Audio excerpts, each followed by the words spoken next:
Que a paz do Mestre Jesus esteja no coração de todos nós, meus irmãos. É uma alegria poder estar aqui outra vez com vocês, fazendo esses estudos que muito têm nos ajudado nas reflexões que fazemos. A verdade é que todos nós, meus queridos irmãos, somos espíritos endividados com a lei de amor, temos muita dificuldade de vivenciar os ensinamentos do Mestre Jesus, um conjunto de emoções e sentimentos, ainda que precisam tanto ser tratados, e nós estamos nessa luta interior, tentando acertar, tentando compreender mais, amar mais, perdoar mais. E a vida, ela sempre nos presenteia com oportunidades de crescimento e de reflexão. E às vezes essas reflexões, essas situações, elas vêm com uma dose de dor, de sofrimento, para que a gente possa resgatar dentro de nós uma vivência melhor. E não é fácil vivermos isso tendo o amor no coração, porque nós somos muito imperfeitos ainda. Então a não facilidade não está na mensagem do Cristo, está na nossa imperfeição moral. Entretanto, a escolha pelo bem viver, a escolha por agir no bem, a escolha pela prática das virtudes, essa há de nos responder positivamente. E nisso as dores serão diminuídas, porque a cada um segundo suas obras, obrando no bem, a vida nos responderá com o bem. Então, o peso que a gente às vezes acha que carrega da vida tão tumultuada, tão aflitiva, se fizermos as escolhas certas, se tomarmos as decisões certas, ela se tornará mais branda. E, na verdade, a gente precisa se agarrar com Cristo para que consigamos fazer a parte que nos cabe. E é o que cabe a nós, a mais ninguém, né? Na história da nossa evolução, do nosso processo de crescimento espiritual. Então, a lição de hoje, Joana traz um título interessante, é a lição de número 2 do livro Tesouros Libertadores, livro esse ditado pelo espírito Joana de Ângeles e psicografado pelo irmão Divaldo Pereira Franco. Na lição 2 desse livro, ela intitula a lição como Ante a Espada e a Cruz. É interessante como que Joana vai tratar de um tema desse. Ela começa a falar sobre a espada, falando mesmo do objeto, né, do processo em que a sociedade, a humanidade veio se utilizando da espada para diversos recursos, dizendo que esse formato, deu origem a outras formas, como a lança, a flecha, utilizadas para caça, para pesca. Ela coloca o quanto a espada foi utilizada para violência, para a morte das pessoas, e aí ela vai citando ao longo da história essa evolução da utilização desse objeto. E depois ela faz o mesmo falando da cruz, quando ela coloca que a cruz era então tida inicialmente como a sua função punitiva, marcando a história, a vida daqueles que eles julgavam terem errado de alguma forma com a sociedade, infringido alguma norma. E no campo da violência, imputavam a crucificação para que a pessoa chegasse à morte mesmo por asfixia, além da violência em si, né, de prendê-lo ali naquele madeiro pesado. Então ela fala tanto da espada quanto da cruz. E ela vai... Por que ela vai tratar desse assunto para nós, né? Porque você pode se perguntar, nossa, mas por que ela vai começar um texto falando sobre espada, o objeto em si? Por que ela vai falar de cruz? A ideia da Joana nesse texto, e isso é muito interessante,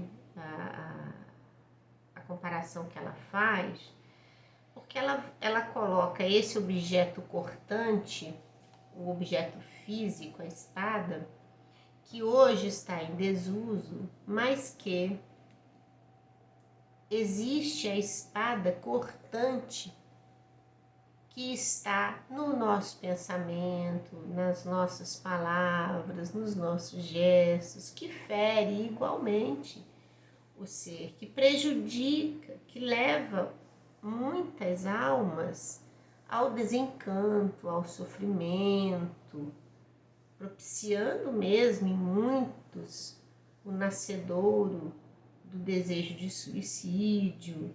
Então ela faz essa comparação, ao mesmo tempo que ela fala da cruz, e ela cita a cruz de Jesus, né, da sua crucificação, mas ela pega a palavra do Cristo quando Jesus disse que era para nós tomarmos a nossa cruz e segui-lo. Então, ao mesmo tempo que a cruz era considerada esse madeiro de punição, Jesus vem e coloca esse mesmo termo para dizer da necessidade nossa de busca do nosso melhoramento, colocando a cruz como assim o ônus das nossas ações, ou seja, esse conjunto de coisas que nós trazemos no âmago dos nossos sentimentos, do nosso psiquismo, e que precisa ser carregado por nós, porque o processo de transformação moral que há de se dar com cada um de nós, inevitavelmente, ele parte desse nosso encontro conosco mesmo. Então são as cruzes que nós carregamos, as cruzes da indiferença, da maledicência, do apego, né? E Joana vai citando isso. E aí ela faz esse contraponto entre a ação nossa na vida física com o outro, daquilo que a gente pode produzir no outro, tendo a espada ali como um objeto cortante que fere, do quanto a gente pode interferir na vida do outro, ferindo, machucando, né, criando situações constrangedoras, quanto a necessidade que a gente tem de voltar para dentro de nós próprios e carregar a nossa cruz com resignação. Então ela faz uma comparação muito interessante, texto desses para a gente ler, refletir no silêncio do nosso pensamento. E é claro que, como sempre, a gente tira alguns pontos aqui importantes, porque a gente não pode ler a lição toda, né? Ia ser interessante se a gente lesse, que acho que vocês teriam também aí o registro da página para ouvir, né? Depois a gente conversar. Vou pensar sobre isso, se será algo positivo. Vou refletir sobre pedir a assistência dos irmãos espirituais. Que às vezes a pessoa não tem o livro, né? Mas é interessante ler, é interessante adquirir esse livro e ir riscando, sabe? Fazer um estudo mesmo assim. Lápis na mão, vamos marcar o que tem de interessante, aonde surgiu a dúvida. Isso é interessante pensar. Bom, mas vamos continuar.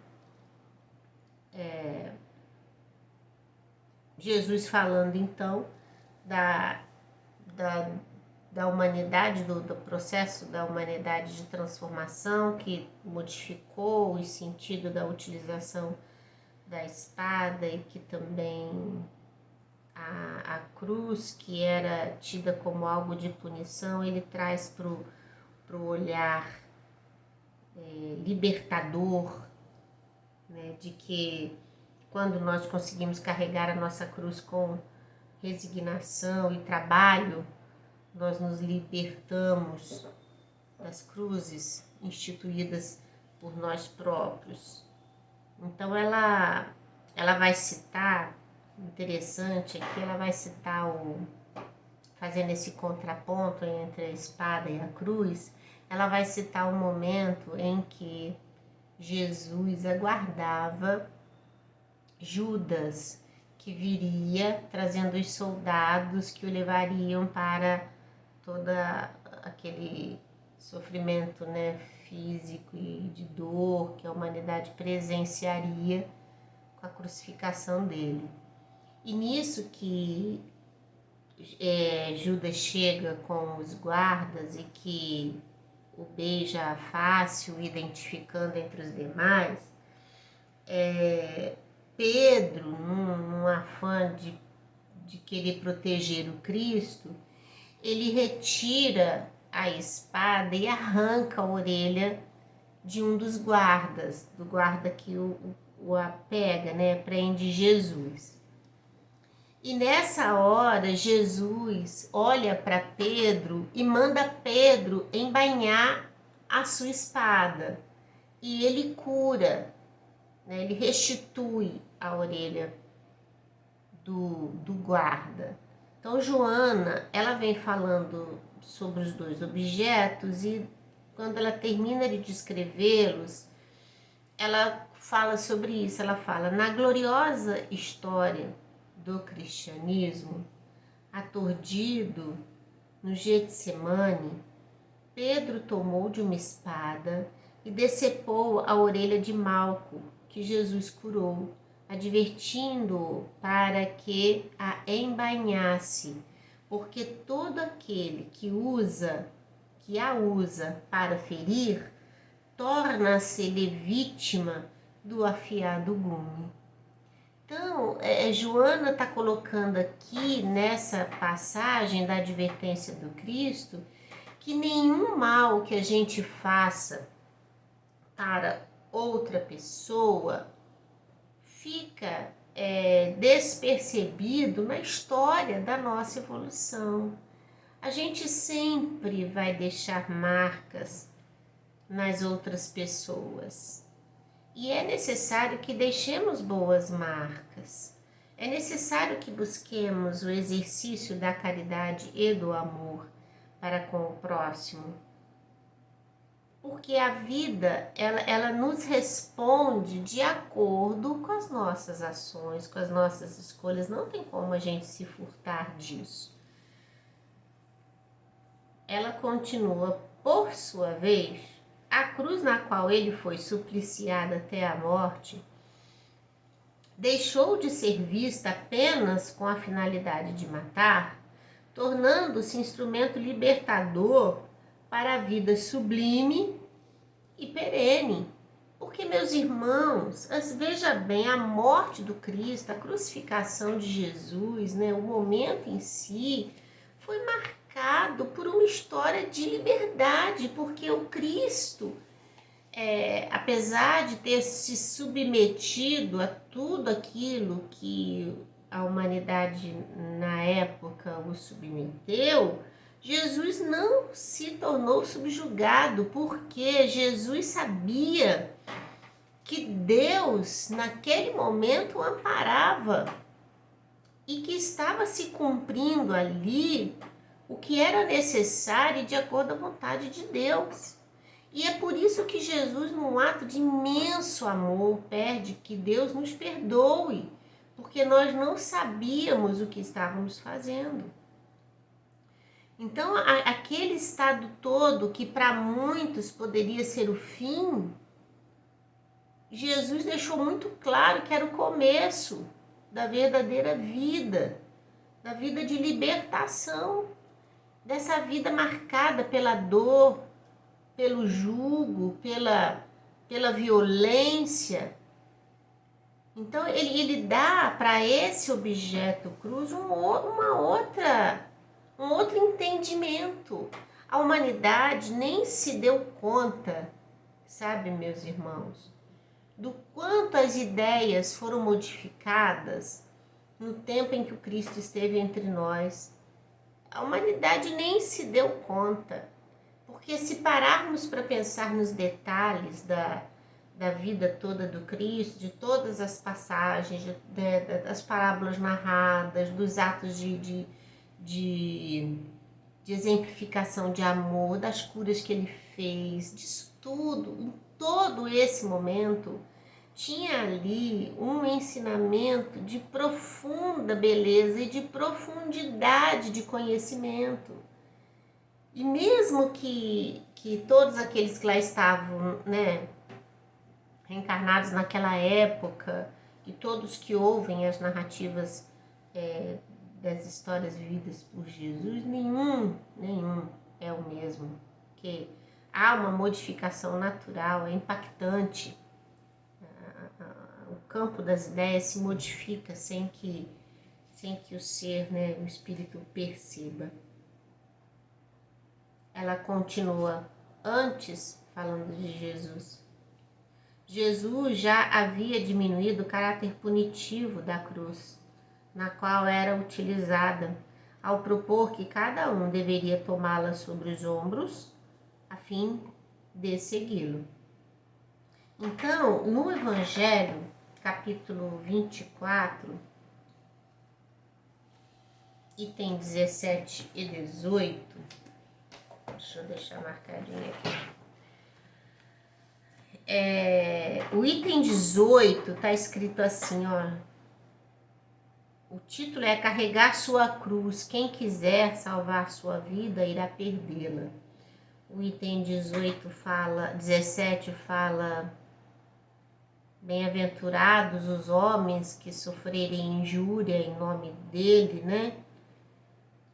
E aí, que foi Lucas quem disse, depois Mateus e João, no item 18, diz assim: Jesus, chamando o povo e também seus discípulos, disse-lhes: se alguém quiser vir após mim, renuncie a si mesmo, carregue sua cruz e siga-me.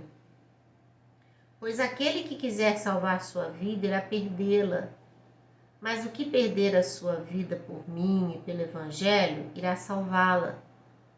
Com efeito, que serviria a um homem ganhar o mundo todo e perder a si mesmo? Está em Marcos, Lucas, Mateus e João. Cada qual citou sobre isso. Quando Jesus diz assim, aquele que quiser seguir-me, carrega sua cruz, né?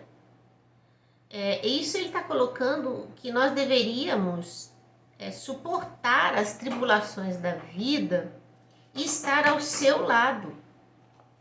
Porque todo o tempo Jesus fala que ele iria aliviar as nossas dores, ele iria aliviar o nosso sofrimento. E uma coisa está muito ligada na outra, porque, meus irmãos, quando Jesus diz eu sou o caminho, a verdade e a vida, ele está dizendo para a gente assim, eu sou o guia modelo, aprende comigo o que precisa ser feito, o que precisa ser dito, o que precisa ser realizado. Jesus coloca sem orgulho nenhum que nós deveríamos tê-lo como essa referência. Ele é enfático quando ele coloca isso. Ao mesmo tempo, se nós decidirmos por segui-lo e viver a prática do que ele nos ensinou, nós seremos herdeiros da verdadeira paz. da harmonia, do equilíbrio. Então, quando ele fala assim, vinde vós como estáis e eu vos aliviarei, ele está querendo dizer isso, que não é que a gente vai receber de graça. A vida vai exigir da gente a prática do amor, mas o bem feito volta sobre bem para nós. Então, é uma coisa implicando na outra. Aceitando ao Cristo, buscando viver com Jesus, a vida se responderá para nós de forma melhor. Isso é riqueza. Então, tem um texto interessante de Emmanuel, do livro Palavras de Vida Eterna. Meus irmãos, eu aconselho a quem ainda não tem esse livro, adquirir esse livro de Emmanuel, Psicografia do Chico Xavier, Palavras de Vida Eterna. Nesse livro há os versículos e a explicação de Emmanuel dos pontos destacados. Emmanuel traz de uma forma tão ampla, tão rica, para a gente poder entender. Emmanuel quer nos ajudar a entender o que o Cristo fala. E na lição intitulada Nossa Cruz, desse livro, de Palavras de Vida Eterna, está na página 164, nessa edição que eu tenho. Emmanuel pega lá a citação de Marcos, capítulo 8, versículo 34, do capítulo que eu falei para vocês ali do Evangelho. Se alguém quiser vir após mim, negue-se a si mesmo, tome a sua cruz e siga-me. E Emmanuel vai dizer para a gente que a gente não deveria se queixar inutilmente. Está falando da cruz, né? Do peso, das dificuldades da vida, né? Que a dor é processo e a perfeição é o fim. Olha a destinação de cada um de nós, a perfeição. Ele fala que na vida todos nós somos caminheiros de um processo de evolução. Alguns almejam alguma coisa, outros aquele deve alguma coisa, e nós estamos nesse processo de ir e vir, que ninguém consegue nada se não houver o esforço, a dedicação, a entrega de todos nós. E enquanto nós não adquirirmos essa consciência da legitimidade do bem nas nossas vidas, nós iremos ficar ali, olha, recalcitrando no erro, na indiferença, e isso não vai nos permitir avançar. Então ele fecha essa lição dizendo assim: no círculo carnal, a cruz é a dificuldade orgânica, o degrau social, o parente infeliz. Ele está falando, né? O que a gente entende por cruz na vida física. Ele está falando as dificuldades da nossa vida, a gente fala que são as nossas cruzes. A gente diz assim, nossa, quantas vezes a gente usa uma expressão assim, nossa, essa cruz que eu tenho que carregar. Minha vida é tão difícil, nossa, eu acho que eu joguei pedra na cruz. Não tem umas expressões que a gente usa assim? E quando a gente coloca isso, está sendo colocado por nós, talvez às vezes sem a gente perceber, o grande peso que nós estamos sentindo das coisas que a vida se apresenta para nós. É como se o nosso fardo fosse muito pesado. Então ele está dizendo para a gente que na vida física nós costumamos falar da cruz nesse tom, mas que no plano espiritual, ou seja, quando a gente desencarnar, quando a gente sair desse estado de coisa, a gente vai dizer que a cruz para nós é a vergonha do defeito íntimo não vencido. Olha como que a gente vai sair de um nível de reclamação e de considerações para um outro, num patamar muito mais espiritualizado, né? Então a gente vai ter vergonha do defeito que a gente percebe que tem e ainda não conseguiu se libertar dele. A expiação da culpa, do bem que a gente poderia ter feito que a gente não fez, dos erros cometidos, né? dos vícios não vencidos. E o débito não pago, ou seja, porque nós temos uma conta particular conosco mesmo ante a vida, ante essa lei de evolução. Então, ele coloca nesse ponto, quando ele fala nossa cruz, é para a gente pensar, né? Porque se a gente hoje se prende à cruz do mundo material, nós com certeza vamos estar perdendo do ponto de vista espiritual. Então a nossa cruz será pesada após a morte do corpo físico. Então é preciso estar no mundo com o coração nas regiões infinitas do bem e do amor. Instituir o reino de Deus no nosso coração, buscando vencer a nós próprios. Isso é a riqueza. E aí ele fala, tenhamos, pois, a coragem precisa de seguir o Senhor no nosso anseio de ressurreição e de vitória. Para isso, porém, não nos esqueçamos de que será preciso olvidar o egoísmo e tomar a nossa cruz.